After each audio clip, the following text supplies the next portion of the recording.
Recording in progress. 3 minutes. All right, participants, everybody in. I don't have a pen. There you go. Are we up and running? You're good to go. Okay, now that we seem to have conquered the technology glitches, I call this meeting of the Buckfield Select Board to order on March 12th, 2024 at 6:38 p.m.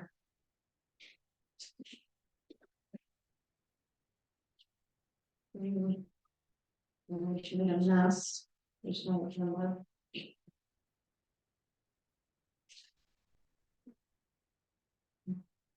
Okay, we'll start with old business. First item, municipal land use policy. Where are we with that? With the document, we have crossed out some and added in some changes. I've looked it over. I think they all look great. I don't know how everyone else feels about them, but I'll make a motion that we accept the updates to the municipal buildings, facilities, and land use policy. Do I need to add any wording to that? You're accepting that edits that. But we need to, yeah. Point of information. Let's start with the special events policy. Oh, okay. Break them down because it's three different.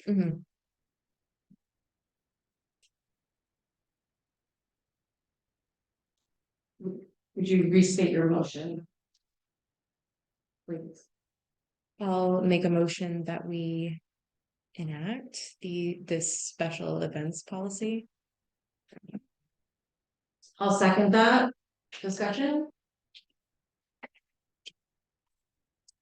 Yeah, I reviewed the updates that it looks like Sandra and Cam made to our shared document, and I think they all look great. I agree to all of them. Does anyone else have any questions or concerns about the special events policy?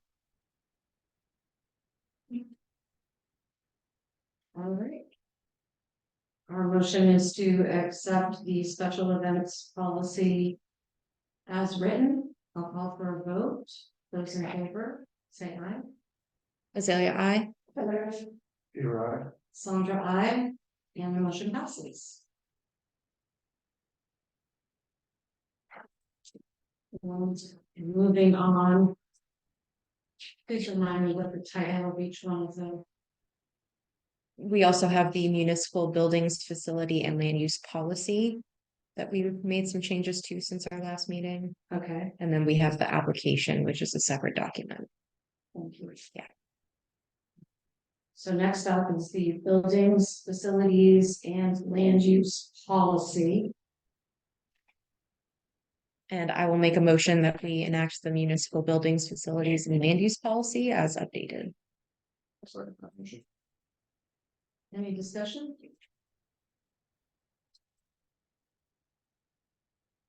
Thank you, Sandra and Cam, for giving that a look over. Thank you for pulling that all together. That's fantastic. And inclusive. Okay, no other questions. I will call for a vote. The motion is to accept the building, facilities, and land use policy as written. Azalea, aye. You're right. Sandra, aye. And the motion passes. And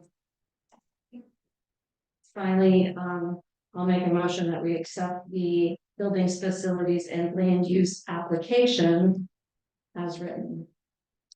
I'll second that motion. Any discussion? Okay, I'll call for a vote on the buildings, facilities, and land use application being accepted as written. Those in favor? Azalea, aye. You're right. Sandra, aye. And it passes.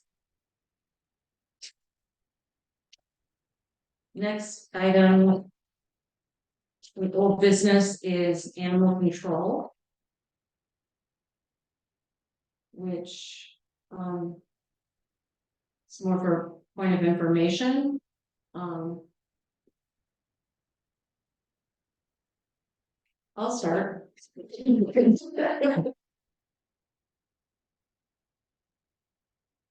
So Peter was good enough to take on being the animal control officer for the town because no one else to this point has applied for the position. Is that correct, Cameron? Still correct.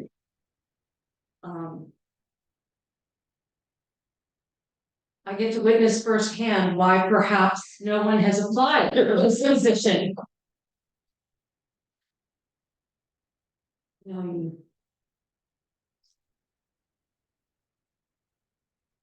So I thought maybe the board should look at what the expectations are of the animal control officer. Maybe look at ways to inform the community about what should and what should probably not be brought to the animal control officer. And later tonight in the budget, we'll talk about the budget for animal control officer. But Cameron, do you remember what the vet bill was for the last emergency? It was over $1,000. Over $1,000, just for one animal that needed to go to the emergency vet. Which Karen. in that case, I do believe you felt that it was probably in the best interest for the animal to be put down. The vet refused and said that they needed to try. And then in the end, they ended up putting the dog down anyways. So it was, I mean, it's a bad situation anyways, but yeah, the original bill was over $2,000, but because we're a municipality, it was discounted down to 1,000.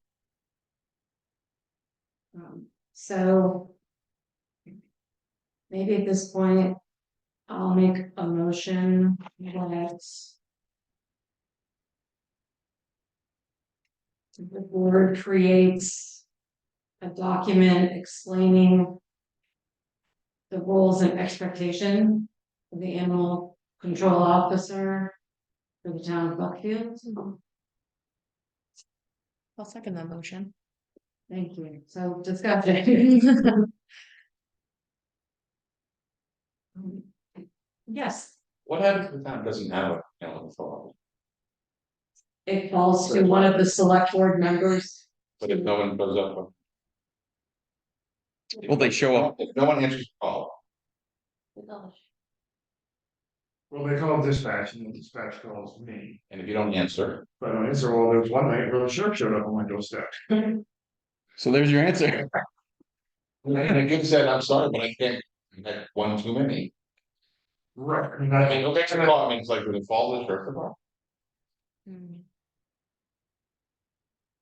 This is a gray area that nope, you nod your head yes, but at the end it's us versus them, and they continue to push back on us because it falls on the select board if there's no ACO. And And if the animal control officer made a determination, the dog should be put down, and the doctor then went forward with the surgery, why are we paying for surgery that we didn't authorize? that's our point, right? That's, you know. Yeah, I'd ask him, what's the normal bill for cleaning down, I'd go to check that, sue me. And so this is where I think the discussion should come in, is that if the medical professionals, and I was there at that time, if the medical professionals feel very strongly that an animal can survive, what would we want the animal control officer to do? To follow the advice of the medical professional at the place that we're designated to go to, or would No conflict of interest. that's a Yes, and I will come. So, and I think in that situation, that dog was, it was Oxford County Sheriff's Department that made the decision to take the dog. And then you asked, isn't it their response? Well, Peter was the one that transported the dog to responsible pet care. Responsible pet care wouldn't take it until it was seen by a vet. So we had to drive all the way to the vet, have it taken care of there before it. So again, Oxford County made the decision, but Some of them.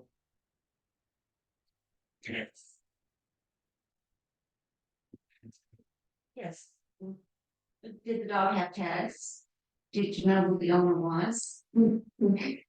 Yes, And The sheriff's department, this was kind of it was the second call in period a week.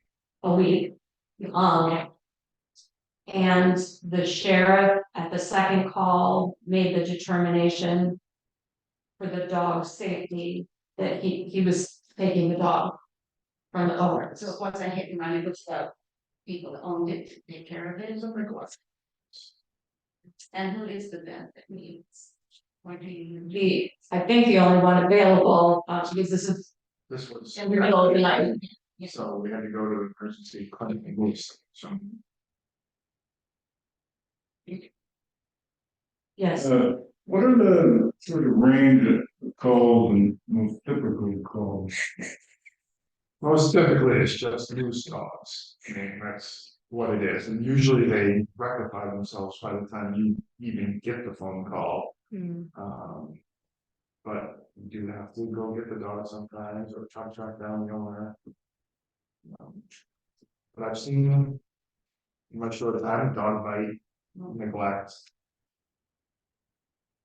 I think you've seen the grand scope of it all. And I think maybe we should establish where the Buckfield line is on Bonnie Road and Sumner Road, because we keep getting phone calls on Bonnie Road and it's not Buckfield.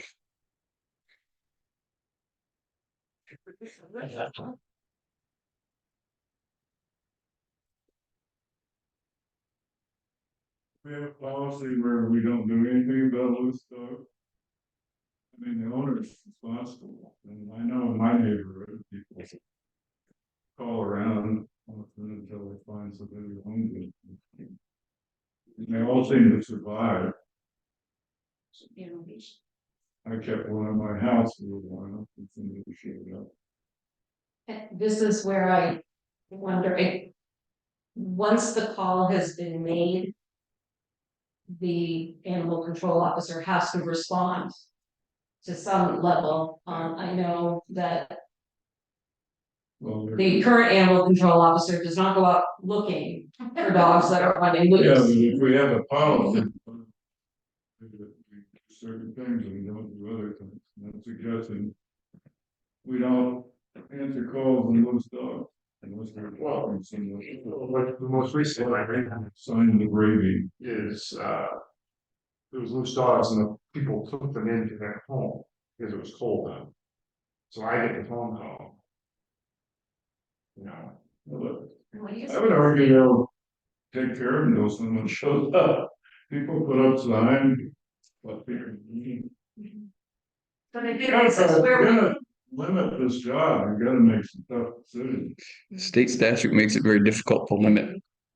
I mean, state statute's clear, we're responsible for when there's any complaints regarding animal welfare, we're responsible for following up on it. right. Yep. Excuse me, my word. This is where it might be important to educate the community. Because once the animal control officer arrives at your home, if you want the animal control officer to deal with it, what the animal control officer is supposed to do is take that animal and take it to the shelter. And then people respond, oh, no, I don't want to do that. I'll keep the dog until, and that's great.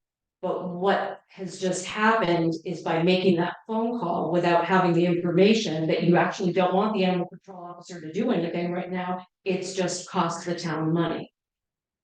Because what the animal control officer is going to do is take this animal and take it to the shelter. If that person doesn't want to continue to care for the animal. So If you don't want that to happen, don't call, and you don't call the animal control officer directly, you would call dispatch, and dispatch calls animal control officer. So Yes, is that possibly part of the problem is that we're pushing people to call dispatch? And then the sheriff calls and then you really, there's nobody to talk to that's dealing with the problem. Is the dispatcher going, I don't think we should go, just go see the dog. Whereas if the person was calling you, say, hey, look, you really want me to come to this? I do, I'm doing this. Would that shut down part of it at all, or is it just real pain? You know, this guy calls me, then I'll call the person, Okay, and I'll try to explain to him, like, if I take it, I'm gonna have to take it to the shelter, or, you know, I might spend an hour with a dog on Facebook, Mhm. and if somebody answers, eventually it's gonna have to go to the shelter. I'm not gonna spend all my time trying to locate the owner of the. you got another dog. Yeah, I'm trying to explain it to him ahead. That's the second call this week we've received for an animal issue in Oxford. Mhm. Is that because it used to be a single animal control officer that covered all of them? They need to call Robert Is he still doing in Oxford. Dispatch, is that 911?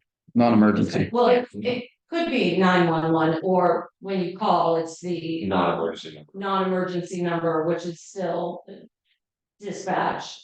What is the non-emergency? Can you call But I'll if you wanna give- call the sheriff's office Yeah. without calling 911, there's a number to call the sheriff's office, and you get. I have it in my phone, if you want. And so then they call, and that process, I think, is appropriate, because you would not want to. We are not giving out our home number to everyone to call at any hour of the day or night, they need to go through.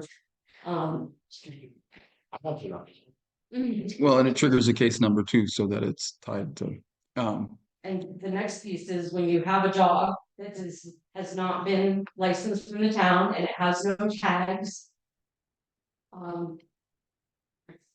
There's a problem with that, and how much does the board, or what should we do about animals that are not License? licensed by the town, because there are a lot of them.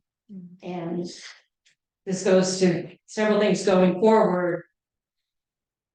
I personally question whether we should have policies or rules if we're not going to enforce them. What's the? Just a bigger discussion for another day.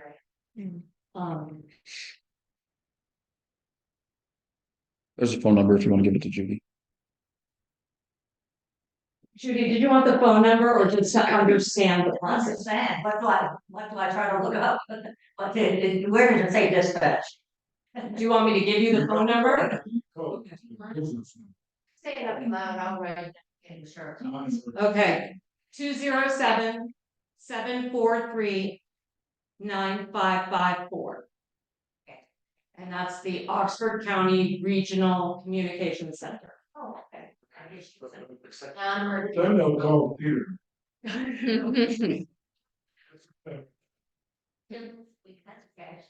So what's not that we should solve this tonight, but what direction do the board members think we should maybe go with this, and then we can research and come back if that's what people want.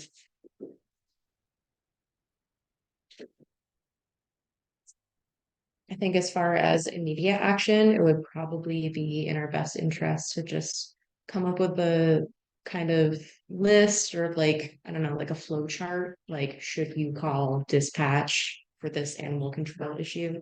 Maybe post that on like the website and have it around. Perhaps that would be helpful as far as, yeah, just immediate action goes.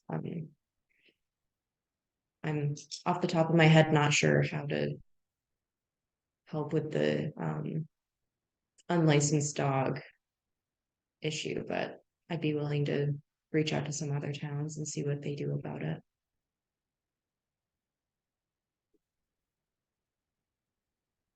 or if the animal control officer is called to deal with a dog that is not licensed, Mhm. should there be a fine for that? Yeah. Or I don't know, but that would be one of the questions. Yeah, absolutely. Mm. I'm pretty sure that's in state statute too. Yes. That's what, There is a fine in the statute, or the law says what the fine is if they get caught with an unlicensed dog. Mhm. how often did the past animal control officer follow through with that? Every year we get a couple of. They'd essentially end up with a summons to court. They'd go to court and they'd be ordered to pay the $50 fine, and then we end up with either whatever the portion is or whatever, but we've gotten checks due to that. It's not very frequently. I think I've seen probably, I don't know, 3 or 4 in the last year and a half.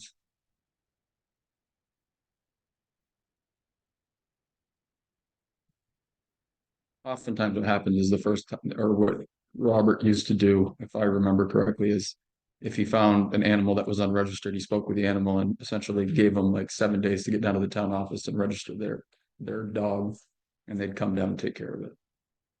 Which of course then they're paying the late fee and everything too, so. Should have done it in January.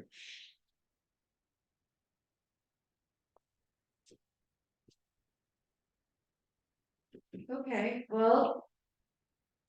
Knowing that at any time, any one of us could become responsible for being the animal control officer if Peter were to be unavailable. Does the board wish to do anything else or research anything else? Yeah, I'm definitely willing to explore this.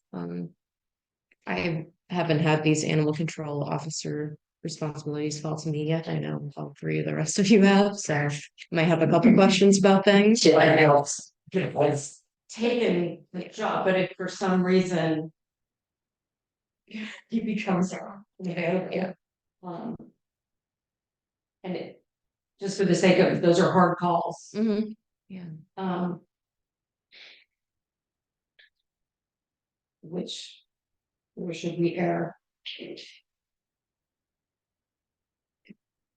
So I want to make sure I use the right word here, because table means put away forever. You have a motion, second on the table. Yeah.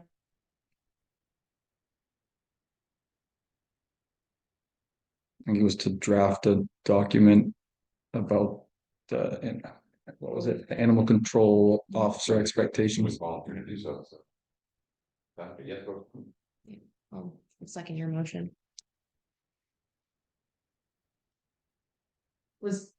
Cameron, could you tell me, was the motion to look into creating this document? Or are we now committing somebody to create this document? I believe the original motion was to create a document. Okay. And that document could be a flow chart. Right. Okay. So we have a motion to Second. create, you've seconded it, so I'm calling for the vote. All in favor, say aye. Azalea, aye. Heather, aye. Peter, I. Sandra, aye. Thank you, the motion passes. Next item in old business is the emergency management planning report. Which we have in writing, but would you speak to that, please? Yes. We sent out the monthly report, and I sent out the piece about the E911 and the roads. We got a meeting with, excuse me, that's me, don't worry about it. We did have that meeting with AdCog. The roads issue is being resolved, and working toward being resolved completely. Still getting there. The other thing though that I mentioned was that I would talk tonight about the communication threads. We had discussed this in the after action workshop. Stacy, Rescue Chief Stacy brought this up. I had a meeting with her and we discussed it a second time. My understanding is that she is more than willing to set up the thread, communication thread. And that I am to ask who has Google and who does not have Google. Because it can be done for free through Google. I mean, sorry, Gmail. Am I getting it confused? It's Google Gmail. or- Same thing. Yeah, Okay. So if you all had Gmail. Then and this would be for. Emergencies beyond the control of the fire and rescue. So would be like during the December storm, if we needed. To go to level 1 or 2 or whatever with the emergency operating center. It would go just to town officials. It'd be confidential, non-public. Your phone number, your personal phone number, we're not gonna use public there. So that she just types in one text and then hits a button and it goes to the board, Cameron, myself, whoever we want to be the emergency officials that need to get to the use. So that was Which is a question about that. Is there a backup plan if there's if part of the emergency is a power outage and And so if the internet were to go down, that building and this building both have generators, so okay. it would have to be the internet completely out. Or the phone line, whatever that cloud thing. So as long as the cloud thing's out there, we're good. Yeah, I think it's saying this correct. See, you and I are not a good pair to discuss this, so. Okay. So, and in that case, the fail-safe becomes, the radios. Okay. Within the departments. It connecting via the tower RCC, Oxford County Regional Communication. Yeah. So I just need a yes or no, I don't know if you need a motion for that, and then I need. So I'll make a motion. We don't need to make a motion, so. I don't know. You should just shaking your head. Yeah. She's in charge. She's in charge of. I don't know. Set it up, and if there's somebody who doesn't want to participate, that would be their choice. I believe I have each of your individual private numbers, correct? I'm pretty sure my end numbers. And, I'm sure Bob will go with it, and I will leave that information and that'll. Fantastic. Thank The you. second update is, yes, there have been many people attempting to.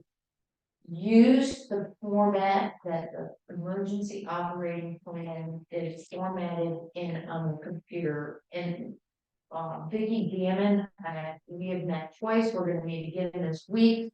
We're finally up to page 9, it's going smoother. At the next meeting, you should have them. Okay.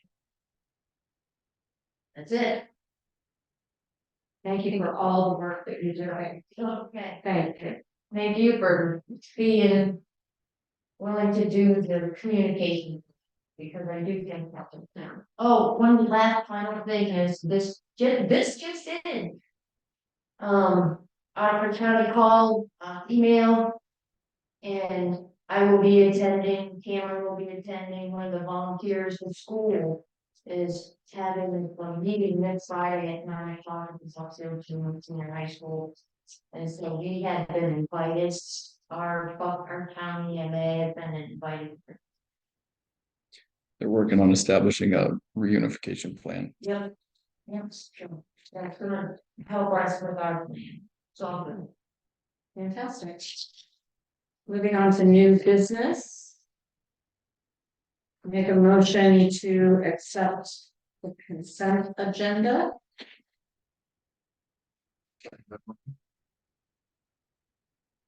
Discussions?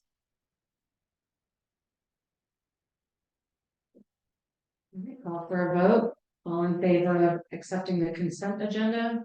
Azalea, I. Peter, right? Sandra, aye. Next item, town manager update. All right, so Somebody's been busy, I know. it's been a busy month. So as you can see, the room in this floor is done. Finally, we were able to have the election here, so carpenter work nights and weekends to get it done, but I really appreciate it. The election went off well. There was only 241 voters that turned out, which is kind of expected. It's a primary and a lot of people didn't vote for him.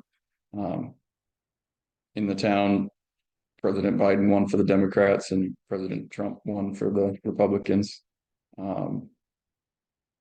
The new election laws, by the way, with the whole unenrolled / independent, very confusing for voters. Just want to put that out there. There is a difference between unenrolled and a green independent. Green independent is a party. So when we get to another primary in however long, what, 4 years, if you're registered as a green independent, you're not considered unenrolled, unaffiliated, or independent by the standards of the statute. So if you want to change your affiliation, you have to do it 15 days prior to election day. A lot of people were upset that they couldn't vote the way that they wanted to vote or couldn't vote at all. So I just want to put that out People there. have 3 years and 11 months to do that. That is correct. Thank you. On February 14th, I went to AvCog and I attended the operator forum that they do for the household hazardous waste program. Last year was the first year that we had been back into it since before COVID. We've re-enrolled in the program for Buckfield and Sumner. So hazardous waste, like insect poison killer, you know what I'm talking about, stuff like that. You're not supposed to throw it in the compactor. You're actually supposed to dispose of it properly. So I think there's 12 events. The regional program's 12 events. Half of them are at the Lewiston Depot. Then there's one in North. Sumner and Buckfield residents can attend that. I'll put more information out as I get it from AvCog on the dates and the information for it. So I'll post that online and have it here. Spent most of the month working on redrafting and reviewing both shoreland and building permit ordinances, which we're going to discuss tonight. Big thing on the shoreland zoning that was started when Joe Roach was here, and then it just kind of fell through the cracks. None of the laws have changed since then, so most of the edits were already done. It just needed a couple of once-overs, some omissions that we don't need because we don't have significant river segments, notes that weren't supposed to be in there. They were part of the original template, stuff like that, removing that out. Map is updated, but it's the same. So there's no significant changes to like protection zones or whatever. It's basically, I can't identify anything different than 2009, but we'll have updated maps. The one that I have, which I think I sent you all a small copy of, it does include parcel lines, which obviously those are going to change over time, but it kind of gives you an idea. People know where they live, kind of where their parcel lines fall on that. So I liked it, and unless you disagree, I'll have them keep it on it. So with that said, I submitted drafts to both of you. I re-edited the draft that I sent to you on the building permit ordinance. We'll go over that. The VFA grant that you approved for fire has been a pain in my butt because I discovered that our unique entity identifier expired in 2020. Which opened a can of worms with FEMA because they need it in the FEMA portal for the money for the emergency. So I've been going back and forth with sam.gov and fsd.gov because apparently the federal government can't communicate with each other and they need 2 people to do one job. And if you edit something on this site, you got to go on this site and tell them that you edited it on this site so they can go and look. I finally got it taken care of today. So tomorrow I'll have that. I'll be able to sign that grant for the fire department and then update the FEMA portal. But that will challenge. Don't let it expire. Jack, the town's attorney, got back to me regarding the cemetery association, how the town took it over. The only thing, and this was my assumption when I went over the documents before I gave them to him. When the town voted to accept the association and the property and do that, and then the association voted to disband and turn everything over to us. The only thing that I see that was, I don't want to say neglected, but not done, was there was no deeding over to the town of Buckfield. So when we sell lots, the deeds say town of Buckfield sells, whatever lot. So it was basically, to sum it up, his recommendation is that we do a confirmatory deed, basically just reinforcing the fact that who owns the property. So if there's ever any questions in the future, it can come back and you can see that the town did the right thing. There hasn't been any issues, but that would be the only thing that he would recommend. He did say if you do that route or do go that route, he would encourage you to do a title search, because there were multiple parcels of that, and just to make sure that you get all of it together into one. We've been unsuccessful in finding an assessor to replace Colleen. She gave me a deadline, the end of this month. So I've sent out invitations for proposals. I've reposted as RFPs. I've posted as part-time jobs. I've sent it out to listservs. I've posted it in assessing newsletters. I mean, I've gone as far as I can. I did reach back out to O'Donnell, who does Sumner. They use their own software. So they're not willing to pick up Buckfield, because typically what they would do, they'll revalid town and then proceed to do the annual stuff in their software. He did recommend I reach out to KRT. So I did talk to Ken Rogers at KRT after I wrote this, and the pickup work they can do I think it's $35. Basically, if you take out a building permit, it costs $35 to send them out and have them do the pickup work for that. So 100 building permits or 100 structures, it costs us $35. I still got to figure out map updates. However, on the assessing side, since we won't have Colleen, we'll need an assessor, because the town voted to get rid of the board of assessors. Ken is talking to some of the certified main assessors that work for KRT, and if he can't come up with one within the company that's willing to at least get us through this year's commitment, he said he'll do it himself, because he's a CMA. So I'm still working on that. That was the last conversation I had with him today. Since meeting with the budget committee in February, I did identify one miscalculation. I brought it up at the last meeting. I had miscalculated the wages for rescue. I've edited it in the document that you have. Anybody that's here, the edited copies over there. The changes are in the manager column. So you can see what I originally put out, what the correction was. And I left the budget committee's recommendation with my original plus what they had recommended, because they haven't had a meeting to vote for the amendment that I made, but we'll go over it when we get there. Nomination papers are available at town office for a 3-year selectman seat. Papers are due to the town clerk by 4 p.m. on Friday, April 12th.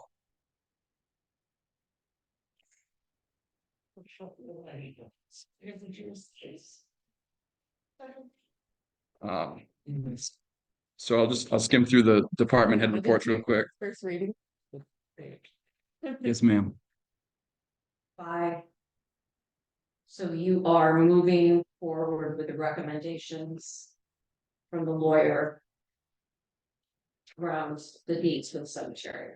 We're moving forward with that. Well, I was hoping the board would discuss it and kind of tell me what they want me to do. I was just providing the information. I mean, my recommendation is yes. Just to get it all buttoned up. I know this has been one of the hot button issues in the library and the cemetery. If we can just get it resolved and know that we're doing things the right way, it would make people feel better.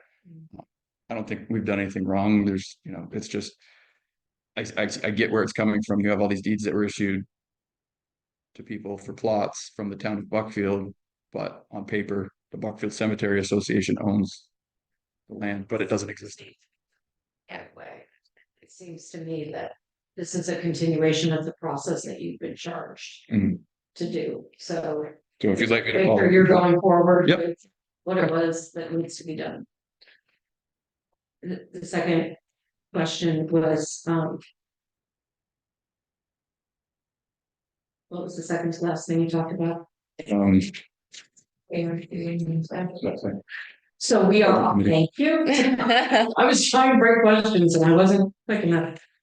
So we are all set with our assessing needs through commitment this year. I wouldn't go that far, but I feel comfortable. I feel confident that we will be by the end of the month when Colleen's done. Okay. I feel better than when I wrote this letter. If that makes you feel better.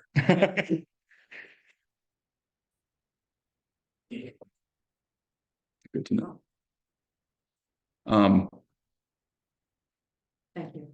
Public Works, Weldon gave an update. They've been out on a total of 19 winter weather events. It's been a mild winter. However, we posted the roads on 212.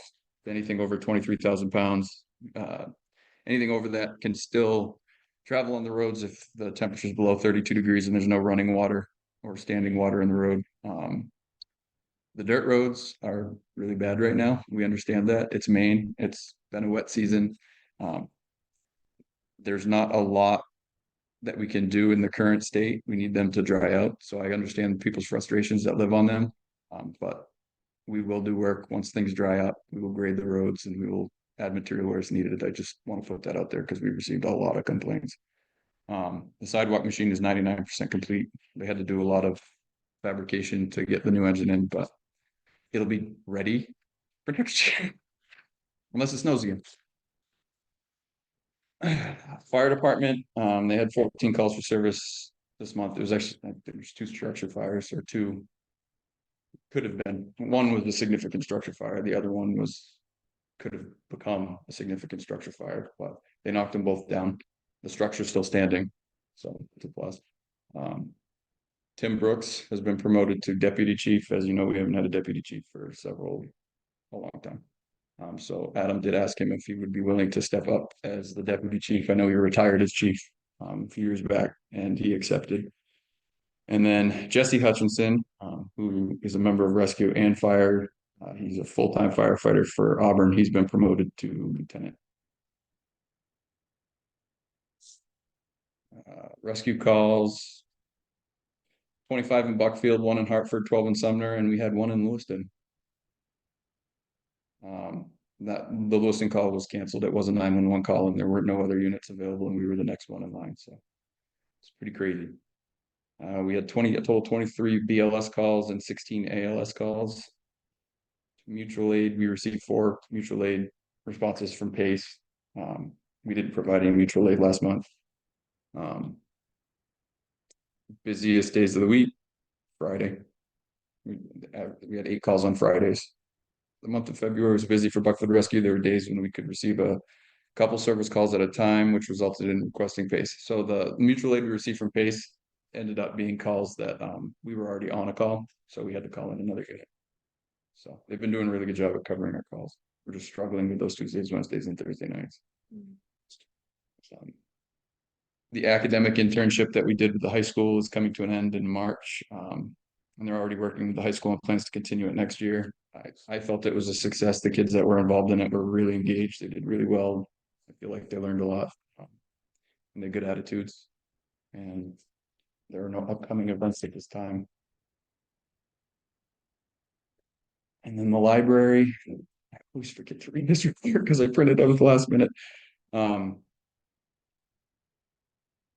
library had 2 Valentine programs, card making with their sub Donna, and apparently they made slime with their resident chemist.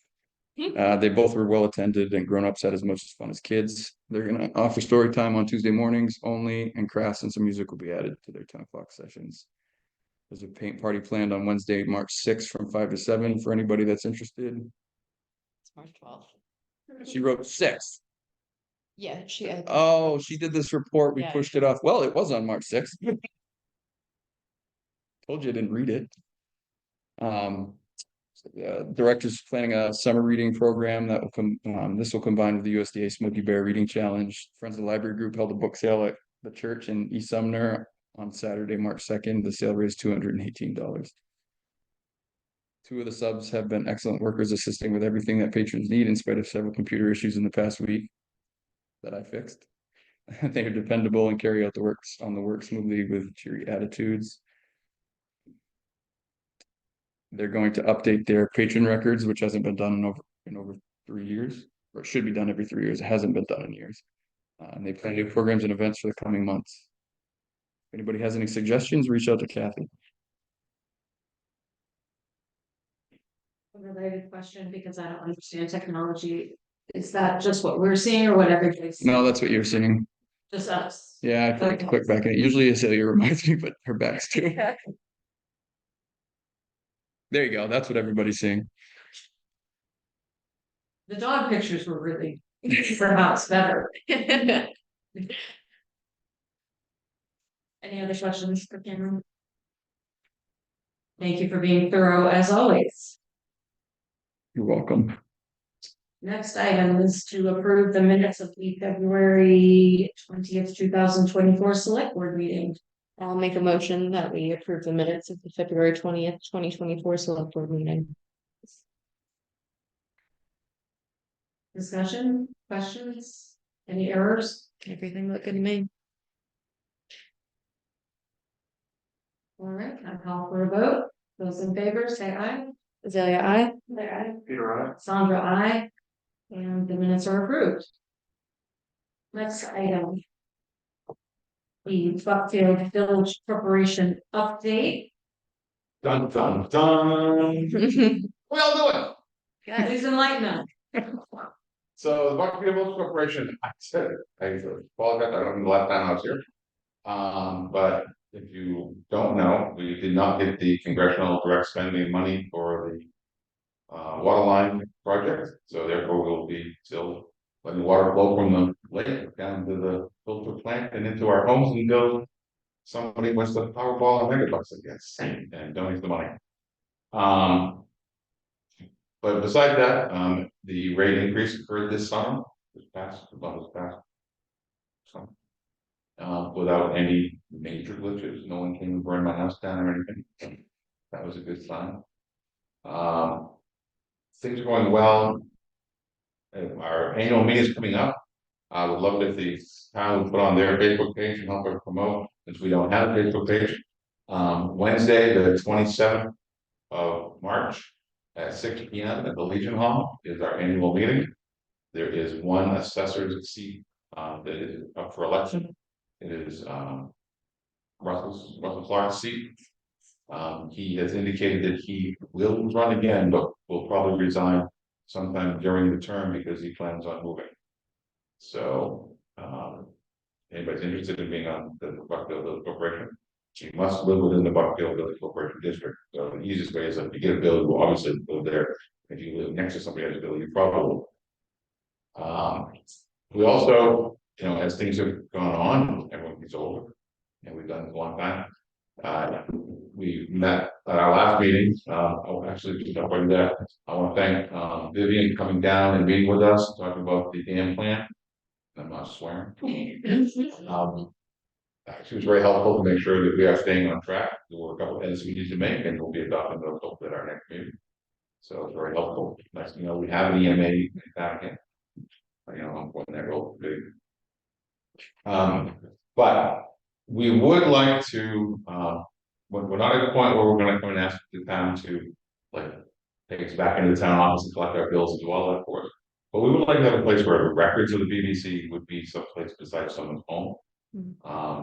Cindy's had her house for a couple of years now since we exited when everyone was having interest in town. And I understand that the front roof of the building where the Civil Society used to meet may be available, and we could get maybe something for a nominal fee to help offset the cost of the little bit of light we might use. Our intention would be that whoever is the clerk treasurer for the organization would come down and be able to be in the office to do some paperwork, pay bills, things like that. We would hold our monthly meetings. That room is, based on how no one shows up, is plenty big enough. Because it's normally the 3 assessors, the clerk, and the superintendent, and we've got a couple extras in there if we need to. Hopefully our annual meeting, if we've used one of the other spaces, that would be great. So if you're all amicable to that, I'd like to make that happen as soon as possible. Sure. Question. For the storage of records, not for workspace, but for storage space, about how much space you probably need? 3 in there for long. And bring some table and chair and stuff, but we have to supply ourselves, obviously. It wouldn't have to be, if there were other plans or that room. If there's other plans that, yeah, I mean, we can, if there's other spaces that you would rather, we would never allow it. Nothing. Probably should not put anything in the basement. A boat? Well, Just in case. so an area of 3, maybe 4 file cabinets and areas to meet and an area for the clerk to work. Preferably someplace that we can secure it for our stuff. Mhm. Is that something you could look into, seeing if there's So I, space that's feasible to? yeah, that room over there in the corner. For what it's being used for right now. I don't see an issue with it. It's keyed differently than all the other doors in the building. Town office has its own key, so it's separate. I mean, obviously they need a key to get into the building if they were coming in on off hours, but the town office would be secured separately, so I don't see an issue with it. It'd be up to you, but I mean. We'd have to agree on the nominal fee. For a decade, How much will it cost to fix the roof? More than that, 10 grand. we were thinking $100. It seems to me that $100 a month would more than cover A little bit of light we're gonna use. Yeah, utility costs. I mean, right now it's just a closet. And most of the stuff that's in that room can be allocated in different spots. I just wanted it out of my office at the moment, so I just started shoveling stuff over there. And you pay a part of the water. No, So, do they get insurance on the materials they use in there? Thank you. So you would, okay, so the BBC will be responsible for insuring. Yeah. Fantastic, thank you, Judy. Yeah, pipes like to burst in this building. Yeah, yeah. So we're looking for a motion to authorize town manager to negotiate a lease with PVC. I would like to make a motion that we allow the town manager to negotiate a lease with the BBC. I will second that motion. Discussion? All in favor? Azalea, I. Heather, aye. Peter, right? Sandra, aye. The motion passes. Please let us know what you work out. Thank you very much, we appreciate it. We appreciate you. Does that conclude your update? Any questions? I mean, Yes, I would, excuse me, how many, single layers does the BBC have now? it's 180 something account. Well, it used to be 180, I'm sure you must know now. Has it gone up, I'm down? sitting here telling you, I know, I did not look at the list before I came to the meeting, I apologize. You don't know, it had gone down quite a bit, has it come up a lot? I don't know that it went down quite a bit, so no, I'm not sure that it came up quite a bit. I would tell you that we're approximately 180 on investment right now. You're counting all of the town has what, 6 or 7 different payments, you're counting those as separate ones, sorry, Every account is separate, yes. so big counts.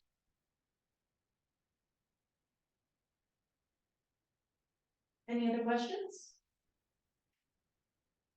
Okay, I guess I have another one. okay. Okay, I remember, I was very interested in that 2012 Bureau report. About the various recommendations to the BBC. And I remember that the one was to, replace a couple water lines. The second one, the second recommendation was the one you have to replace on Laurel Street. The third recommendation was to replace the pipe under the river, or not to replace it, but to put a second pipe under. And, the fourth one was to look for an alternative system. And I just wondered, are you actively looking at those other 2 recommendations? Based on current debt load and the current amount of feedback we received the last time we raised money to do the Mall Street project, we are not currently taking on any additional debt at this time. Okay. Thank you very much. You get it. I would love to stay for the rest. But separates. Thanks, Glenn. Yeah, thank you. Next item, shoreline zoning ordinance. I think we need to begin with a motion to accept the shoreline zoning ordinance. These are modifications. Is this a new ordinance or modifications to? The shoreline zoning, it's an amended ordinance. It's making amendments to the ordinance. So my motion is to approve the amendments to the shoreline zoning ordinance. I'll second that motion. All right. Discussion. Cameron, perhaps you could give us a little bit of history and talk. I Voted on this, I would have brought Kingston in. Well, just, what is this piece? I've read through it. It's all very technical, and my understanding is we have to do this due to changes in the laws in the state of Maine. Yeah, where's my original? So I don't recall when the last time the ordinance was amended, but there have been new changes in state law, which date back to, like I said, Joe Roach's term. He was actively working on it with AvCog, and a lot of most of the changes have been put in. Erica Buckins from AvCog reviewed the document and confirmed that there hadn't been any other changes in state law. So essentially what the amendments are doing is adding in language to being compliant with state statutes. And we removed some unnecessary stuff that was in there based on, like I brought up earlier, we don't have any, what was the term? Significant river segments in town. So the DEP said that we could remove those. So those were omitted. There were some notes because most towns use a template to establish their shoreline zoning, the smaller towns anyways, and I'm assuming that's what Buckfield did years ago. And some of the notes that were part of the template to educate who was working on it were left in, so we removed those. But basically, nothing's changing. There's no significant changes to the map itself. Everything there is staying basically the same. No, not basically, it is the same. I've looked over the other one. I have a big one there if you want to roll it out and look at it, but essentially, if you took this map and put it on our existing shoreline zoning map, the only difference is the parcel lines. So it's an update to the shoreline zoning ordinance, which is required. And we had discussed at the last meeting, Vivian had brought up that there's 3 options. That was kind of the holdup. What option were we going to go with? I made the decision, and you can change that decision if you want, but option 1 was to allow the state to manage the timber harvesting in the shoreline zoning. The last ordinance, that's what the select board at the time had chosen. The other 2 options, it was to do it with the state and you, or just do it on your own. And we, to be honest with you, don't have the resources to do that or the budget for our code enforcement officer. So I thought that you might go with option 1, and I wanted to make sure that you had a draft document in front of you. So if I was wrong, I apologize, but in the light of transparency, I chose to right. So this, you would still have to schedule a public hearing because the public needs to discuss it or have the opportunity to discuss it, and we'd have to do that in order to get it on town meeting, and then the town would have to accept it in order for this to be incorporated. And then it has to be sent to the, oh geez, it has to be sent to the state, and they have 90 days to approve it before it goes into effect. But grand scheme of things is it's not significantly changing anything we already do. From my 30,000 square foot view, it's, or not square foot view, it's just coming into compliance with the law. Does anyone have any questions for Cameron about the shoreline zoning ordinance? Minutes. Okay. The motion is to accept the amendments to the shoreline zoning ordinance. Call for a vote. Those in favor?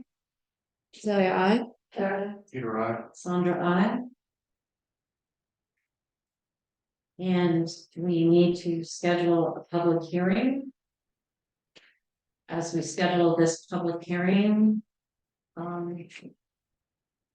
we should take into consideration the other public hearings that we need to schedule, and perhaps we could plan. Pick a day where we could leave things open to plan other public hearings sequentially. Yes, Kim. If you would like, because we have a meeting again next week, because we moved this one. I'd be fine with you scheduling the public hearings at your next meeting, just so I can take a look at the calendar and try and figure out when those dates are. And then there's certain time requirements on this that are different than other time requirements, so I just want to make sure I have the right ones. We have to post it today though, right? No, because we're not scheduling the public hearing. Let's schedule one next week. No, I mean, yeah, sorry, I Schedule mean, them next week. you choose a date next week, not Gotcha. at the meeting. Yeah, that was confusing. So that's- I'm tired. Yeah, okay. You will set a date next week Yes. at your meeting. Understood now, thank you. Public hearing will be scheduled. Yes, Mhm. the schedule for the public hearing will be set next week.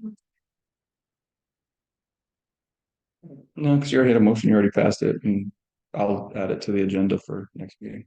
Thank you. Okay, moving on to the building permit ordinance. I will make a motion that we accept the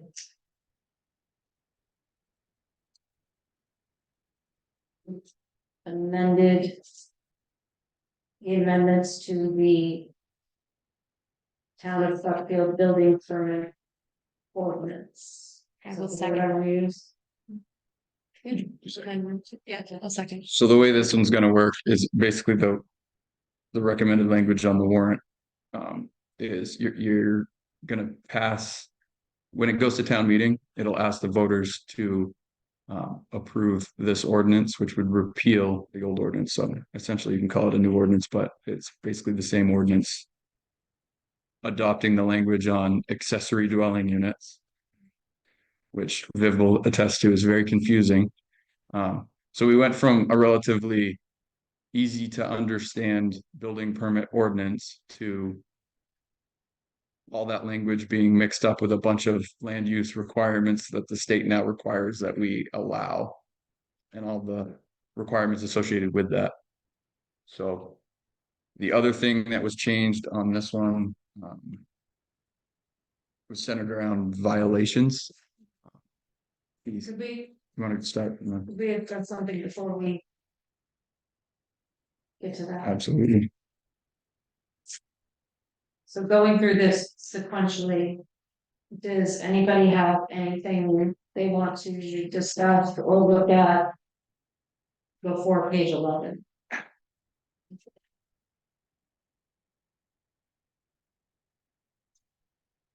So on page 11, we have this line here, it says a building permit is not required for ordinary repairs and maintenance or renovations total fair market value of $5,000 or, you know, believe that $5,000 was the figure that was, how long ago was the last ordinance? It was on June 22nd, 2015. And I'm thinking maybe that $5,000 figure was even before 2015, so. It was 2003 before that, so. So it's been $5,000 since at least 2003. So I'm suggesting perhaps we change that figure to make it relative. Mhm. Just that $5,000. Really, you can't do much to your house with $5,000. Well, Your cabinet. Cabinets. Cabinet. Page 11. Right. You need a building permit for new cabinets. Mm. I didn't think so, hey.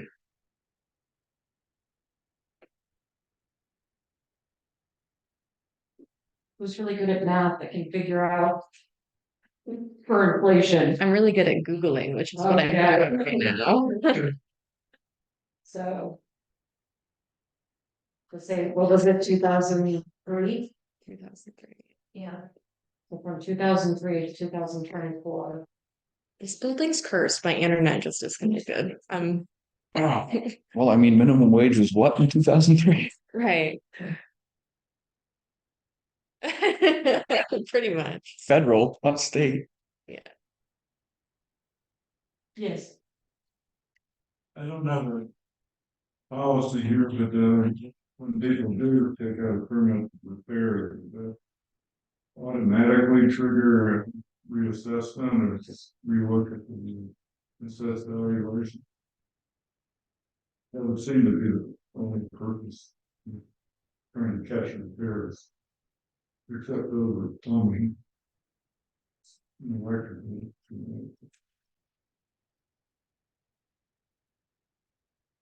Do you want me to try to answer this?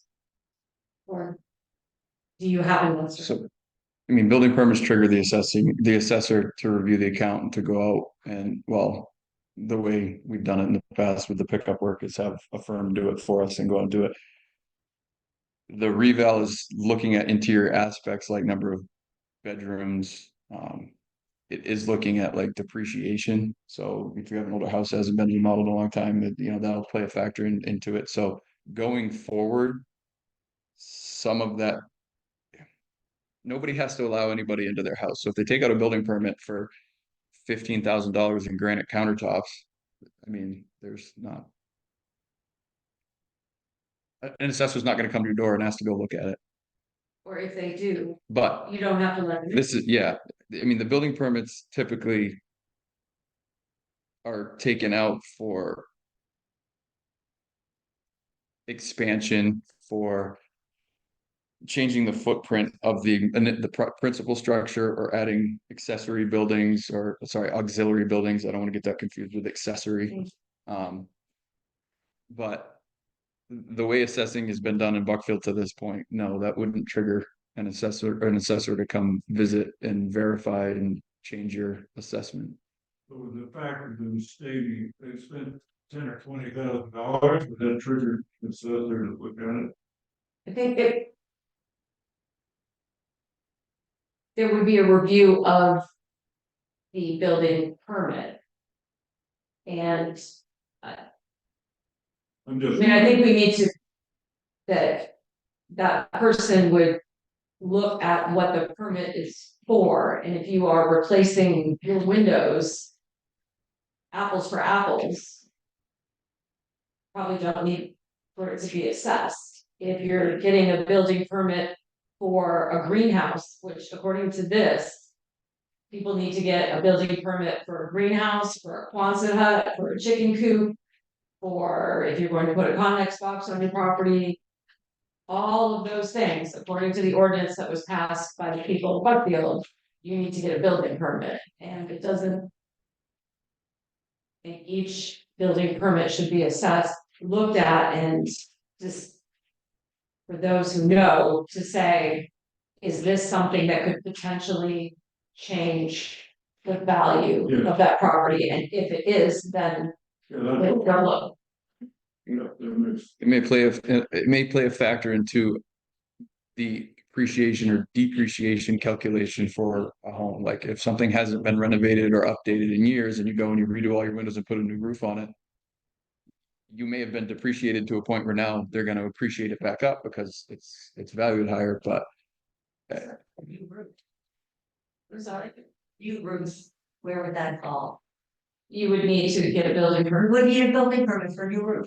according to current, According to it right now, if you spend more than $5,000, any renovation, if you painted your house and it costs more than $5,000, you would need to get a building. Yes. Still in business, I heard, Yeah, that's what we're discussing. I also have a question about any adding of plumbing fixtures. which means extension of lines. More. Flow down septic system, for instance, wouldn't that require, It would require a plumbing permit. huh? It would require a plumbing permit. Yeah, so plumbing, any of that. Going this new plumbing, not a repair, this is. Yeah, there are rules that dictate that at the state level. This is this is just for the building aspect. I was wondering if that's clear in the ordinance. There's state laws that require that.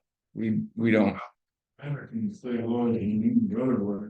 well, we have to, because that's what the state said. As far as the plumbing, the rules on plumbing permits, I mean, it is what it is.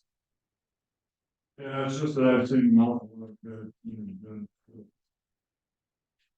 There's a lot of structures that have been built without building permits too, and we'll get to why that may be. Good information. What did you come up with for? In 2003, $5,000 had the equivalent purchasing power to about $8,432 today. So 10 grand. Yeah, I I agree. like even numbers. Round up to that 10 grand, why don't we? Right, What it is. yeah, exactly. Okay, let's just make a note of that and go through and look to see if there are any other changes and we'll do that all at once. If there are any others. So that was on page 11.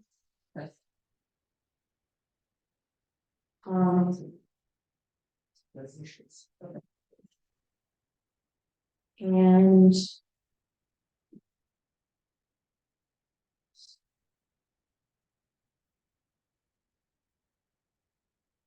the next area that perhaps we should discuss is on page 13. Did anybody have any questions or concerns prior to page 13?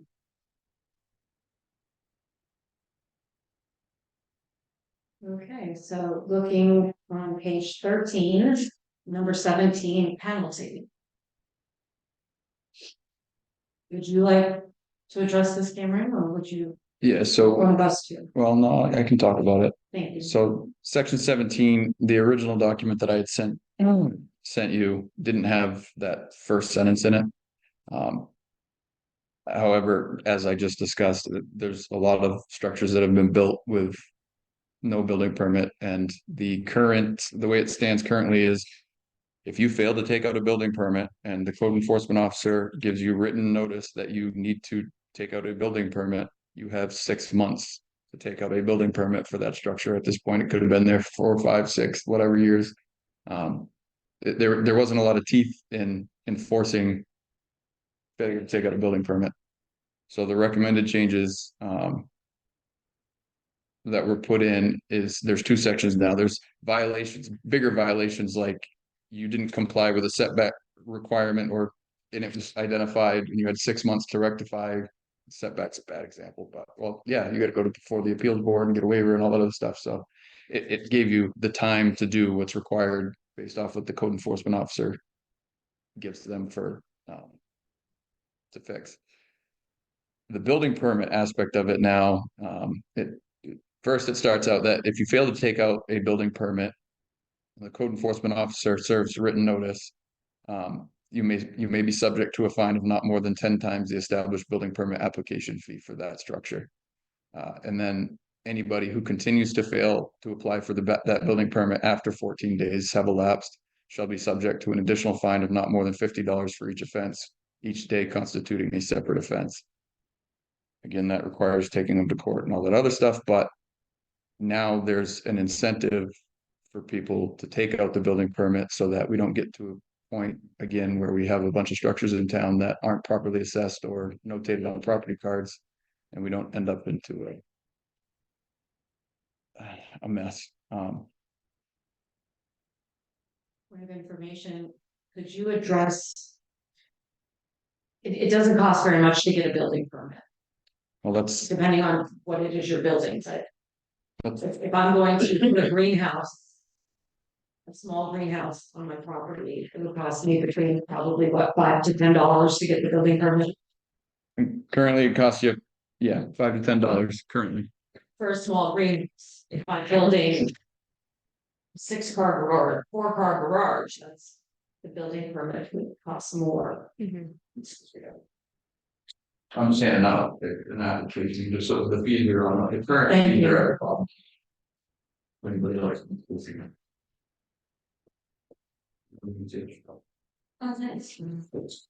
So the current, for anybody who's listening, who doesn't have this paper in front of you, the current permit fees. Which are not.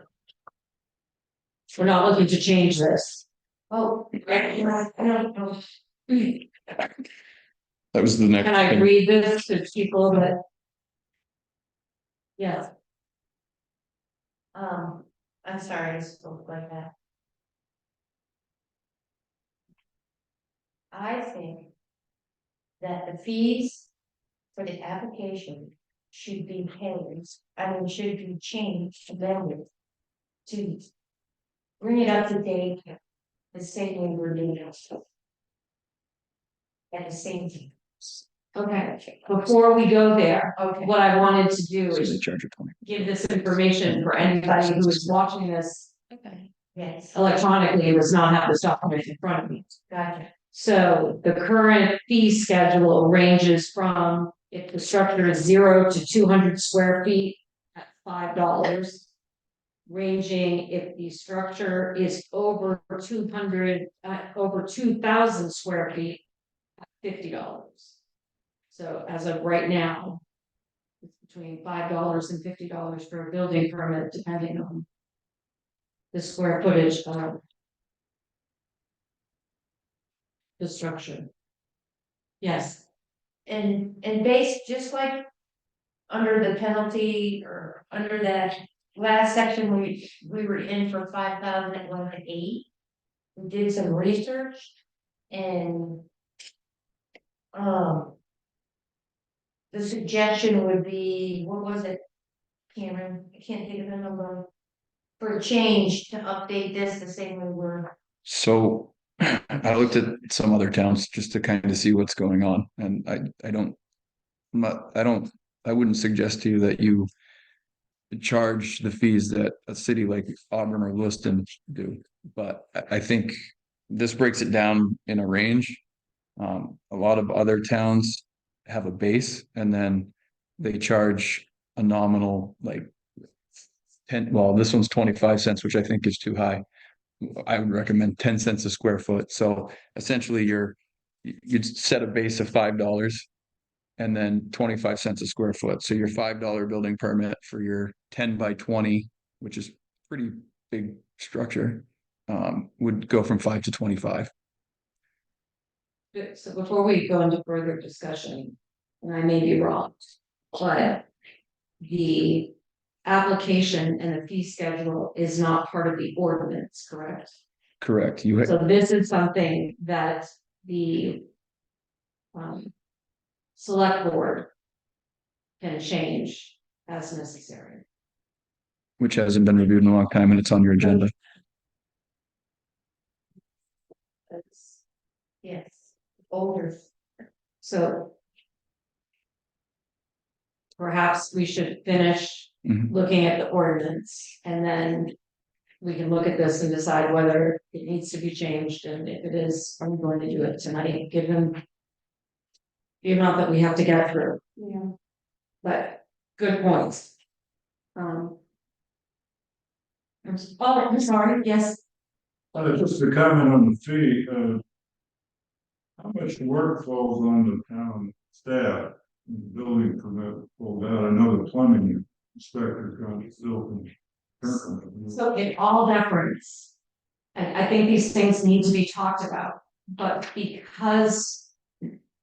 This is not part of the ordinance, and with the amount that we have to go through tonight, if we could wait to talk about the fee schedule. It's just a comment that it should be tied to There, the amount of cost. all of these things are very valid, but yes, I don't see how the movie comes in here. I don't see how the chicken coop comes in here. The chicken. so. If it costs over $5,000. Any structure, what it, this this is what the community voted on, so this isn't. This is what the town has decided. Or that part of it was already voted on by the community. Where's the part that talks about this, Cameron? Are you talking about what defines a structure? Page 11. It's item Z in the definitions. Lists a structure as anything temporarily or permanently located, built, constructed, or erected for the support, shelter, or enclosure of persons, animals, goods, or property of any kind, or anything constructed or erected on or in the ground as defined by, and then it lists the state statute. The term includes structures temporarily or permanently located, such as decks, patios, steps, landings, and satellite dishes. The only thing that's exempt structure does not include fences, poles, and wiring, other aerial equipment normally associated with service drops, including guy wires, guy anchors, subsurface wastewater disposal systems. And to your point, I had the opportunity to spend a lot of time discussing this with another select board member, and it's always only just the two of us because we would never form a quorum. But we went round and round and round. But if you were to get rid of all of these pieces, so if our property is on the shoreline and we put up 100 chicken coops along the riverbank, that could be a problem. So that's why you would maybe have to have these pieces, as ridiculous as some of them may seem. I did not realize that the Quonset hut, the shelter that I put up last year to empty all the stuff from my garage, so I could clean out my garage, I should have gotten a building permit before I put that up. I didn't realize, I didn't definitely don't realize it. Exactly. It doesn't mean that your assessment's gonna change because of it, but yeah, it And literally narrates that everything you build, other than a fence, really is a structure. Assessment. An accessory dwelling unit absolutely would, but that's an auxiliary building, and if it could, yes, it could potentially. If you built a chicken coop. The big one. I think you should check out every house with a satellite on it. I doubt it. I think that's satellite issue. Satellite phones that they used to have. Unfortunately, that's in state statute, so that's not something we wrote. And that is maybe that is a point. When this was written, was this in the small satellite dish that Dish Network, or is that what that meant? Or is it the big, because almost every house, maybe we need to clarify that, please. The satellite dishes, they're talking about the big giant ones that has a footprint. Any time that you're adding a footprint to your property is when you're gonna need a permit. So Quonset huts, sheds, if you wanna extend your deck, that you're expanding your footprint. What they gave for that $5,000 mark was things that you could do to your home that they didn't really care about. Want to change your cabinets was under $5,000, it didn't become an issue. A roof, a metal roof 20-something years ago was under $5,000. You could get your roof done and it wouldn't have been an issue. But you're right, now things are much more. I mean, you're looking at $12,000 for even a metal roof on a decent ranch, so a minimum.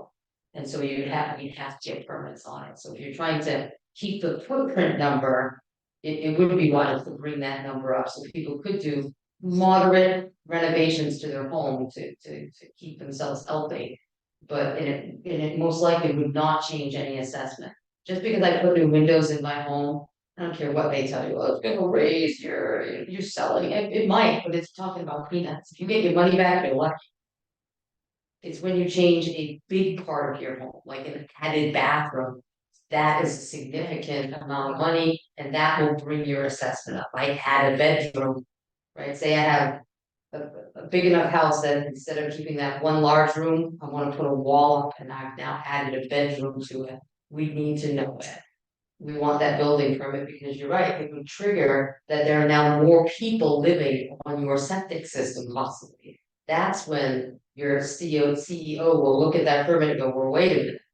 Why are they adding bedrooms? This septic system is for 4 people and now we've got 8 people living in that home. That's right. It would now have to be assessed differently or upgraded for that. So they try to keep it as, your house is your kingdom, but you can't make a McMansion out of it without, without having some assessments done. And your exception, Sandra, that you just talked about on page 11.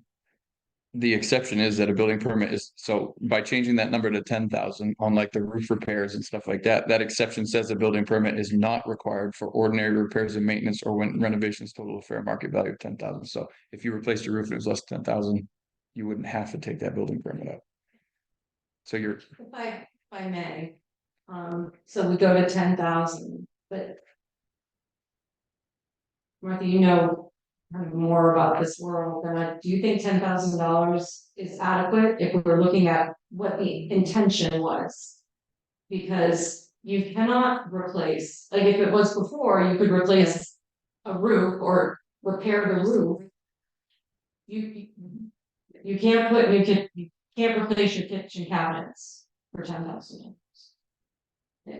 So again, the cost of living that has changed now, the amount of money it costs to repair, is it ever gonna go down? Probably no. I mean, it is what it is now. It's gone up, you started paying it, it stays that price. There's not gonna be a reduction unless World War III happens and we start all over. So I don't know if $10,000 would be enough to be able to look at. So that exception was meant to be common repairs, minor types of things. You know, minimal adjustments to your home, a new floorings, you know, a new floor in a mobile home, say you had to go from start to finish, all the way across a mobile home. Could they be able to put in this floor all the way across and keep it under the 10,000? Most likely, but a whole house replacing floors, that would be a lot. well, that's a good argument that she just made. This floor costs $5,300 to do. So So that's not enough. I mean, most houses are, well, are bigger than this room. Yeah, but that's why I use the mobile home. It might work for a mobile home, but a standard ranch now where you've got what 24, well, yeah, 24 by 48 or 24 by 60 or something like that, and you're looking at even a double by You're right around 10. 10 or maybe a little more. Yes. I think what I'm hearing is not a great desire to call in people doing repairs unless they're doing an addition. Right. I wouldn't even think you would care that much about a deck. Change. Deck being expanded. So I'd say, if that's the case, just for what it's worth, I'd go higher. Because you cannot put a roof on 10,000 on most houses. Very few. It's definitely metal. And what would be your purpose? To not put it higher? What would be the harm of going higher? You know, I don't think we can switch back to what people did in 2003. It's also the fact that construction has inflated much more than normal inflation. And the bathroom was the purpose. I think if you go to 15 right, farming in town, you still catch every addition, probably. That amount of money is separate from changing the footprint, so even. You could build an addition for less than $10,000, if it's changing the footprint. You would still need to get a building permit. Okay.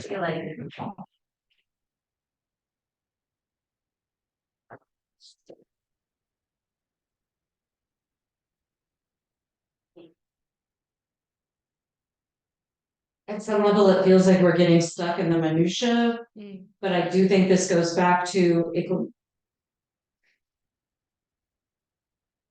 we should enforce the rules that we have, or that we're proposing. Why have a rule or an ordinance, if we're not going to follow it? And I'm thinking we need to make this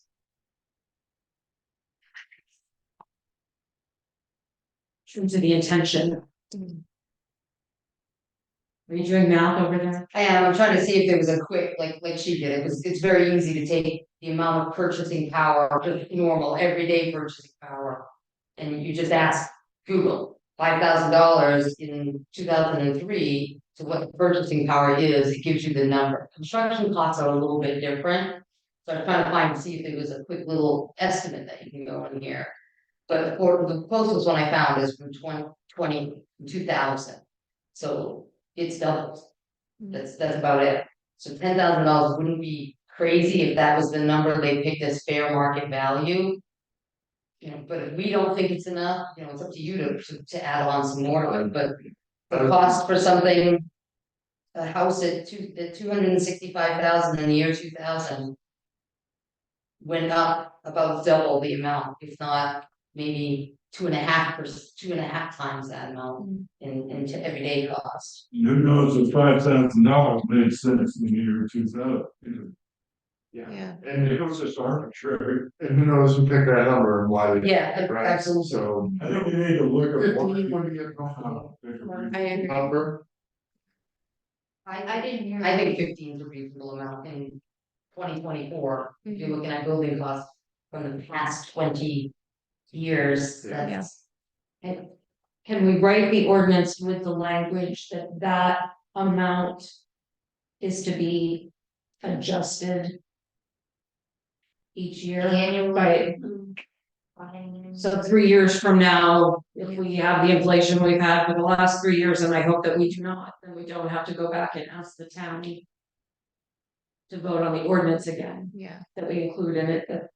So if we were to agree to set that at 15, Yeah, I agree. then It we makes, have the language. I think it makes more sense to address it more frequently than the whole entire ordinance needs to be I think the addressed. St. Louis Federal Reserve Bank, they inflation estimators in different trades. Certain industries for every state. Yes, I don't wanna be a bit down on you, but I'm not sure that that's legal. To commit. To have an ordinance that commits a financial amount of money in prior years because of the voter legislation this year.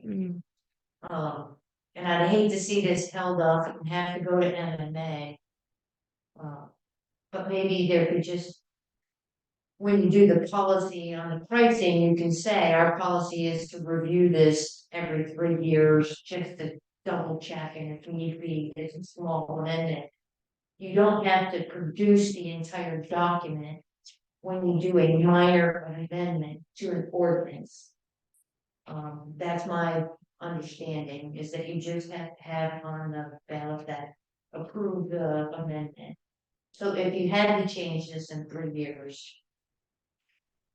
I think the justification right there, and I agree with that, because it would, in doing that, what's to prevent a rogue select board from wanting a money grab and saying, oh, no, now you need a building permit, and it doesn't matter if you spend $1 or more, because that authority would essentially say that they could go and change that from 10,000 and then just decide that there is no exception.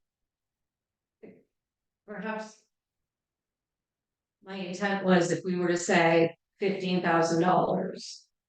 And that figure. Would be adjusted yearly based on the inflation rate, so it would not be. The select board wouldn't have any say in that, but if inflation is 3% between this year and next year, that 15,000 would go up by 3%. And the following year, if it was 2%, then that figure would go up 2%. And if the next year it goes down, then it would go down. You could do it, just have to pick a benchmark. Yes, Benchmark. yeah. How would you manage that though? You have an ordinance that's rolling, I don't know if that would be a good idea to have it rolling. I think it would be better if the board. either if you wanna pass it tonight, you pick a number. And then if you have to adjust it 5 years from now or 2 years from now, they can go back and you can change the ordinance or add something to it.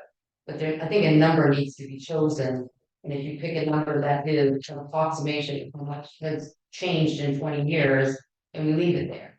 Do I think the housing costs are gonna continue to go up, my personal opinion? Yes, but not in the rate that it has in the past 24 years. It's not gonna keep increasing, people will be homeless, it's just, it has to peak out, there's gonna be a plateau that is gonna stop. And so I think you just need to pick a number. Okay. So with all that information, let's go back to your explaining the penalty as it was written. I think I finished that. Okay, Yes. Thank you. does anybody have? I couldn't remember. Does anybody have any questions or discussion about 17?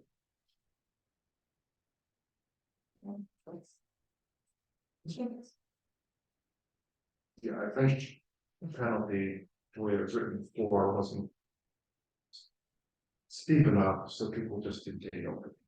Right? And if their house didn't, if they didn't addition, didn't pay the extra taxes for 3 years, then they got away with something. Whereas now there's a penalty for it. And 10 times, $50, that's, Well, it means that the rest of us who are taking out building permits are paying more in taxes because Right. somebody's not assessed properly. And perhaps not to suggest that the reason that that was the reason for all the people who did not take out building permits. If the thought is, there's no consequence if I do, and I'm building a deck, I'm just gonna build a deck. And if so, yeah, right, we're not implying we that, want to make sure that people aren't building